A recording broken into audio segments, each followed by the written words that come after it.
We will solve worksheet 3, area of triangle and parallelogram. Find the area of shaded region.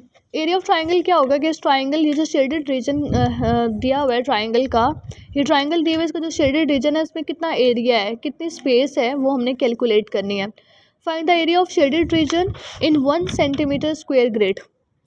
और ये square grid दिया हुआ है, ये स्क्वायर की जो एक छोटा सा स्क्वायर है ना, इसकी जो लेंथ है वो 1 सेंटीमीटर और इसकी ब्रेथ भी 1 सेंटीमीटर है. तो एरिया ऑफ ट्राइंगल का फार्मूला हमने शेडेड रीजन कैलकुलेट करना है. तो शेडेड रीजन में एक ट्राइंगल बन रही है, तो ट्राइंगल का एरिया हम यूज़ करेंगे. एरिया ऑफ ट्राइंगल का फार्मूला क्या होता है, 1/2 बेस मल्टीप्लाई हाइट. बेस क्या होती है, ये जो बॉटम लाइन होती है, बॉटम लाइन, इसकी नीचे वाली जो लाइन होगी वो ट्राइंगल की बेस होगी. ट्राइंगल की जो बेस है वो कितनी होगी, कितने स्क्वायर्स यूज़ हो रहे हैं इसमें, 1 2 3 4 5 और यहाँ पे 6. बेस इसकी 6 सेंटीमीटर होगी और हाइट इसकी क्या होगी, जो ये जो बॉटम लाइन होती है इसकी, इससे बिल्कुल स्ट्रेट लाइन जो ऊपर जाती है ना, वो इसकी हाइट होती है, जो परपेंडिकुलर लाइन होती है. तो इसकी हाइट 1 2 3 4 5, हाइट इसकी 5 सेंटीमीटर होगी. 6 5 से 30 सेंटीमीटर, सेंटीमीटर से मल्टीप्लाई होके सेंटीमीटर स्क्वायर हो जाएगा, डिवाइडेड बाय ये 2 भी डिवाइड होगा. 2 1 से 2 2 15 से 30, तो 15 सेंटीमीटर स्क्वायर. अब इसमें इस फिगर में भी ऐसे ही है, इसकी जो बॉटम लाइन होगी वो इसकी बेस होगी और बॉटम लाइन से बिल्कुल स्ट्रेट जो ऊपर लाइन जा रही है वो इसकी हाइट होगी. तो हाइट ट्राइंगल की यहाँ तक बन रही है. इसमें कितने बेस में कितने, एरिया ऑफ ट्राइंगल का फार्मूला 1/2 बेस मल्टीप्लाई हाइट होता है. तो बेस की वैल्यू क्या होगी, इसमें कितने स्क्वेयर्स आ रहे हैं ट्राइंगल में, ये 1 स्क्वेयर 2 3 4 यहाँ पे एंड हो रहा है. तो इसमें बेस क्या होगी, 4 सेंटीमीटर में वैल्यू गिवन है, तो 4 सेंटीमीटर इसकी बेस होगी. और हाइट क्या होगी, हाइट में 1 2 3 4 5 स्क्वेयर्स तक यूज़ हो रहे हैं, तो 5 सेंटीमीटर इसकी हाइट होगी. 4 5 ज़ा ये यहाँ पे 4 था, इसको हम इस तरह से भी कर सकते हैं, 2 1 ज़ा 2 एंड 2 2 ज़ा 4, कटिंग कर लें तो 2 5 ज़ा 10 centimetre square. Area of triangle is 10 centimetre square. अब इस ट्राइंगल को देखें तो इसकी जो बेस है वो ये वाली होगी. इस ट्राइंगल को अगर हम थोड़ा सा टर्न करें तो ये एक ट्राइंगल बन रही है. तो ये इसकी बेस, बॉटम लाइन इसकी क्या होगी, बेस 5 होगी, 1 2 3 4 5 यहाँ पे एंड हो रहा है, तो बेस इसकी 5 होगी और बिल्कुल बेस से स्ट्रेट लाइन जो ऊपर जाती है वो परपेंडिकुलर लाइन, वो क्या होगी, इसकी हाइट होगी. तो हाइट क्या होगी, 1 2 3 4 5 6 7 और 8.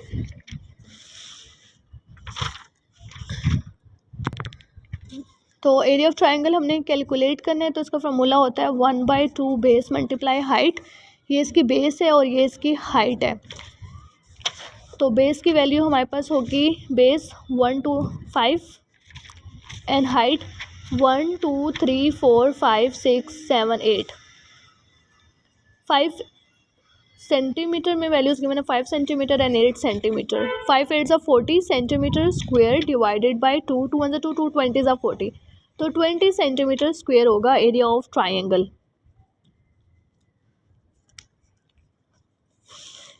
अगर हम इस ट्राइंगल को देखें तो इस ट्राइंगल को हम, इसकी बेस तो ये होगी ना, इसको टर्न करें पेज को, तो ये ट्राइंगल की क्या होगी, बॉटम लाइन होगी, इसकी बेस होगी. तो बेस पे कितने स्क्वेयर्स आ रहे हैं, 1 2 3 4 5 6 7 स्क्वेयर यूज़ हो रहे हैं. तो बेस इसकी क्या होगी, 7 होगी. और हाइट कितनी होगी, हाइट यहाँ तक बॉटम लाइन से बिल्कुल स्ट्रेट लाइन ऊपर जा रही है, तो वो क्या होगी, उसकी हाइट होगी. तो 1 2 3 4 5 हाइट इसकी होगी, हाइट होगी इसकी 5. 1/2 बेस 7 एंड हाइट की जो वैल्यू थी वो 5 थी. सेंटीमीटर यूनिट्स के साथ हम यूज़ करते हैं, तो 7 5 ज़ा 35 सेंटीमीटर स्क्वायर डिवाइडेड बाई 2. 35 को 2 से डिवाइड करें तो क्या वैल्यू आती है, 2 1 ज़ा 2, 3 में से 2 माइनस की 1, 2 के टेबल में 1 नहीं जाता, 5 भी नीचे आएगा. 2 7 ज़ा 14, 15 में से 14 माइनस किए 1, 2 के टेबल में 1 नहीं जाता, यहाँ से हम कुछ ले भी नहीं सकते, तो पॉइंट लगेगा 0. 2 5 ज़ा 10, माइनस करेंगे तो 0. 17.5 सेंटीमीटर स्क्वायर इसका आंसर.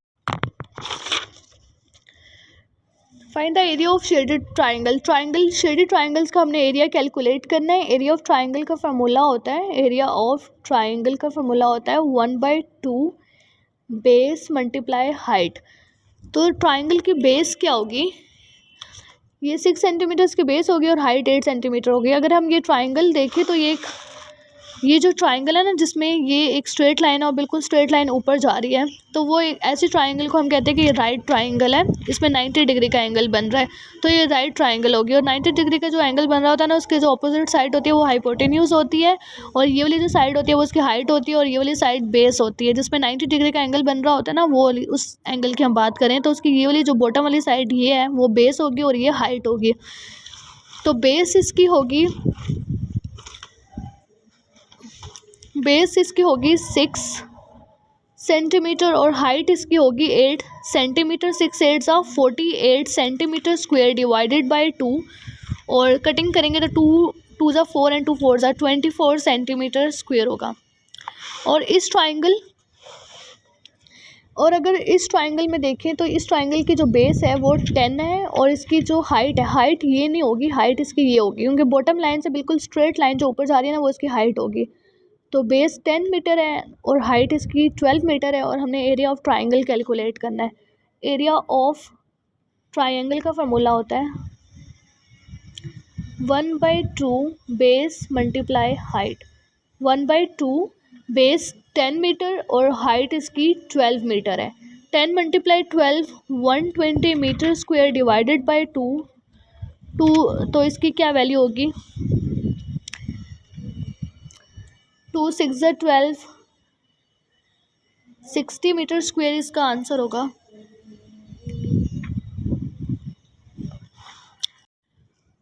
ओके, हमें ट्राइंगल गिवन है और हमने इसका एरिया कैलकुलेट करना है। तो अब अगर हम इस पर देखें तो ये हमें एक साइड 6 सेंटीमीटर गिवन है और इसकी हमें हाइट की समझ नहीं आई, तो इन्होंने खुद से एक्सटेंड की हुई है वैल्यू, और यहाँ से भी एक्सटेंड की हुई है। तो ये हमारे पास एक 90 डिग्री का एंगल बन रहा है, क्योंकि ये एक बिल्कुल स्ट्रेट लाइन है और बिल्कुल इसके ऊपर एक स्ट्रेट लाइन जा रही है। तो ये यहाँ पे जो एंगल होगा वो क्या होगा, 90 डिग्री का एंगल होगा। ये अगर 90 डिग्री का एंगल है तो 90 डिग्री के एंगल में जो बॉटम में जो लाइन होती है वो क्या होती है, उसकी बेस होती है। हम कह देते हैं कि ये बेस है, और ये वाली जो होगी वो उस ट्राइंगल की क्या होगी, हाइट होगी। हाइट 10 मीटर है और बेस इसकी क्या है, 6 मीटर। एरिया ऑफ ट्राइंगल हमने कैलकुलेट करना है। एरिया ऑफ ट्राइंगल का फार्मूला होता है 1/2 बेस मल्टीप्लाई हाइट। बेस इसकी 6 metre and height 10 metre. 1/2 multiply 6 10 60 metre square divided by 2 30 metre square. Area of triangle क्या होगा, 30 मीटर स्क्वायर। पार्ट बी में जो ट्राइंगल की बॉटम होती है वो तो इसकी 24 सेंटीमीटर इसकी बेस होगी। हाइट, कभी भी हाइट को हम इस तरह से नहीं लेंगे। हाइट जो बॉटम लाइन से बिल्कुल स्ट्रेट लाइन ऊपर जाती है ना, ये जो परपेंडिकुलर लाइन है, इसको हम हाइट बोलते हैं, इसको हम हाइट नहीं बोलेंगे। बेस 24 सेंटीमीटर और हाइट इसकी जो है वो 20 सेंटीमीटर है। तो एरिया ऑफ ट्राइंगल कैलकुलेट करने के लिए इसका फार्मूला यूज़ करेंगे एरिया ऑफ ट्राइंगल का 1/2 base multiply height. Base 24 centimetre और हाइट जो स्ट्रेट लाइन ऊपर जाती है बॉटम लाइन से, वो क्या होती है, उसकी हाइट होती है। तो हाइट इसकी क्या होगी, 20 centimetre. 24 centimetre multiply 20 centimetre is equal to 480 centimetre square. 480 को 2 से डिवाइड करेंगे तो क्या वैल्यू आएगी इसकी, 2 2 4 2 4 8 and 0 240 centimetre square. Okay, we will solve worksheet 4 more on area and perimeter. Area and perimeter से related word problem solve करेंगे। A rectangular plot of land is marked out to grow flowers. A plot of land has a length 45 meter and breadth 7 meter. Length 45 and breadth 7 meter. What is the perimeter of plot of land? Perimeter calculate करना है। Perimeter इसकी जो total sides होंगी उनको add करेंगे तो perimeter की value आएगी। लेंथ और ब्रेथ हमें गिवन है, अगर लेंथ 45 है ये भी 45 होगी, ब्रेथ 7 मीटर तो ये भी ब्रेथ है, ये भी 7 मीटर होगी। इन सबको ऐड करेंगे, लेंथ प्लस ब्रेथ, इनके वैल्यूज़ पुट करें, लेंथ 45 एंड ब्रेथ 7 मीटर, इनको ऐड करेंगे तो 104 metre. Perimeter of rectangular plot is 104 metre. Area of rectangular plot, area के लिए लेंथ मल्टीप्लाई ब्रेथ, इसका फार्मूला होता है length multiply breadth, length 45 metre and breadth 7 metre. 45 multiply 7 is 315 metre square. Waleed cut a steel wire into 5 equal parts, एक long steel wire है और उसे उसने 5 इक्वल पार्ट्स में कट किया है। He then bent each part into a square frame, और जो 5 इक्वल पार्ट्स में उसने कट किया है तो वो उनको क्या करेगा, 5 उसको कन्वर्ट कर देगा स्क्वायर फ्रेम में। लाइक उसने 5 इक्वल पार्ट्स में एक लॉन्ग स्टील वायर थी और उसको उसने क्या किया कि 5 इक्वल पार्ट्स में कट किया। He then bent each part into a square frame, और जो ये वाला पार्ट उसने कट किया था ना, इसका भी एक स्क्वायर फ्रेम बना लेगा। इस पार्ट को कट किया था, इसका भी एक स्क्वायर फ्रेम बनाएगा, इसका भी स्क्वायर फ्रेम, इस लेंथ इसका भी एक स्क्वायर फ्रेम और इसका भी एक स्क्वायर फ्रेम बनाएगा। फिर the side of each square frame is 7 centimetre, उसने कहा कि ईच स्क्वायर की जो साइड है वो 7 सेंटीमीटर है। इसकी भी फिर 7 सेंटीमीटर, स्क्वायर्स की आल साइड इक्वल होती है, ये 7 ये 7 ये भी 7 और ये भी 7 होगी, और बाकी भी सेम स्क्वायर्स हैं तो इनकी भी सबकी साइड 7 सेंटीमीटर इसी तरह होगी इनकी lengths. 7 centimetre 7 centimetre 7 centimetre 7 centimetre. Okay, how long is steel wire हमने कैलकुलेट करनी है। अगर एक स्क्वायर की साइड 7 सेंटीमीटर, अगर इसका पैरामीटर कैलकुलेट करना हो तो पैरामीटर इसकी साइड जो साइड्स हैं उनको ऐड करेंगे, 7 centimetre plus 7 centimetre plus 7 centimetre plus 7 centimetre, 28 centimetre इसकी टोटल पैरामीटर की वैल्यू आएगी। मतलब इसकी टोटल जो लेंथ होगी इस स्क्वायर की वो क्या होगी, टोटल चारों साइड की जो लेंथ होगी वो 28 सेंटीमीटर होगी। और हमने फाइंड करना है how long is a steel wire, steel wire कितनी लॉन्ग थी वो हमने कैलकुलेट करनी है।